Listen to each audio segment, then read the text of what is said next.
dans le prochain épisode de Un si grand soleil. Tandis que Fred Sauzet passe aux aveux, Evan obtient son prêt mais à quelques conditions.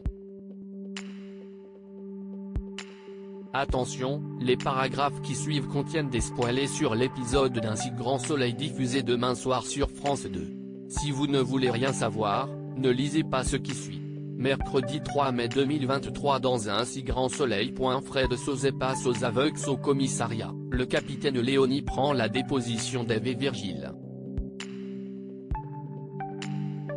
L'occasion pour le policier de non seulement leur faire la morale mais surtout de les accabler de reproches pour avoir pris autant de risques. En quittant les lieux, Ève présente ses excuses à Virgile pour l'avoir embarqué dans cette histoire et ne lui attirer que des problèmes.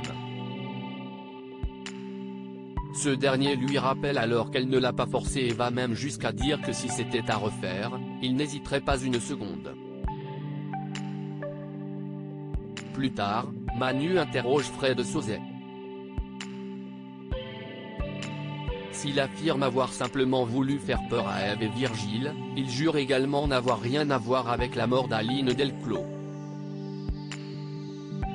C'est à ce moment-là qu'Alex débarque dans la salle d'interrogatoire et l'informe que Stephanie Burton l'a balancé.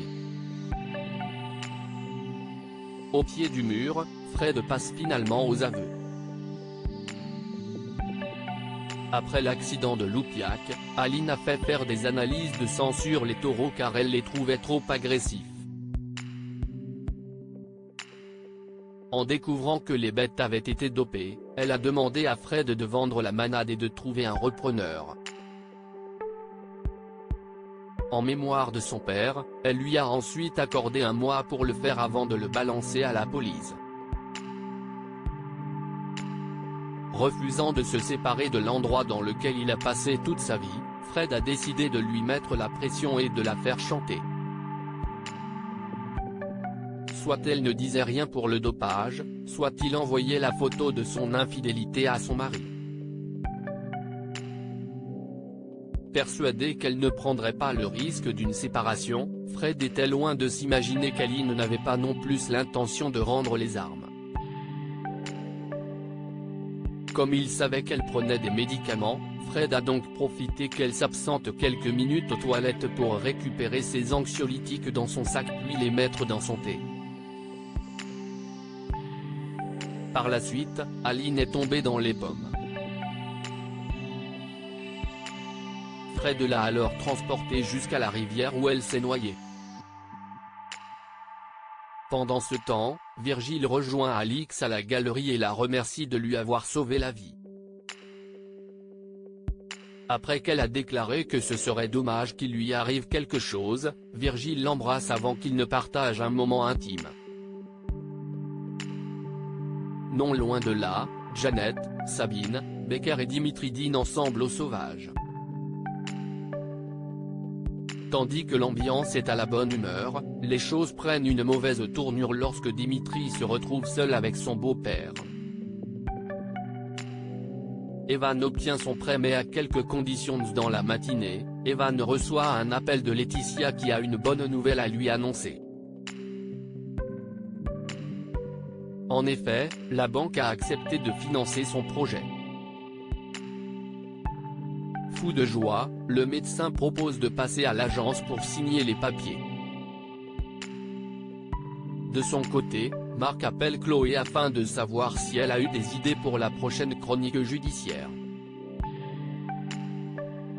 Comme elle a quelques pistes, la mère de Robin lui donne rendez-vous après sa journée de travail pour en discuter.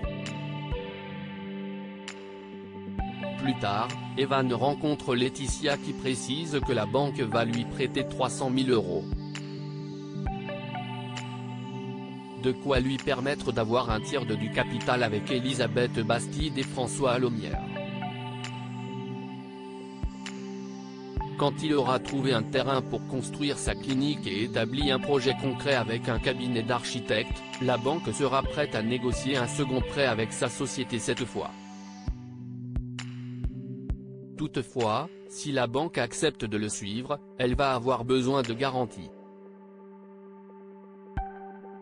Evan va donc devoir hypothéquer son appartement et venir signer l'offre de prêt avec sa femme. En fin de journée, Chloé et Marc sont au 101. Après avoir discuté de la chronique judiciaire, la greffière tient à mettre les choses au clair pour éviter tout malentendu. En effet, Chloé ressent une légère ambiguïté entre eux. Elle explique donc à Marc qu'elle est mariée et très heureuse en ménage. Un coup dur pour le journaliste. Le soir venu, Evan apprend à sa femme qu'il va devoir hypothéquer leur appartement pour obtenir le prêt de la banque. Une situation inconfortable pour Chloé qui n'a aucune envie de choisir entre la sécurité de son patrimoine immobilier et le rêve de son mari. Tandis qu'Evan assure que son projet est fiable, Chloé lui fait remarquer que la banque ne se montrera pas clémente si son projet foire. Quand Evan lui demande de lui faire confiance, Chloé comprend qu'il ne lui laisse pas vraiment le choix.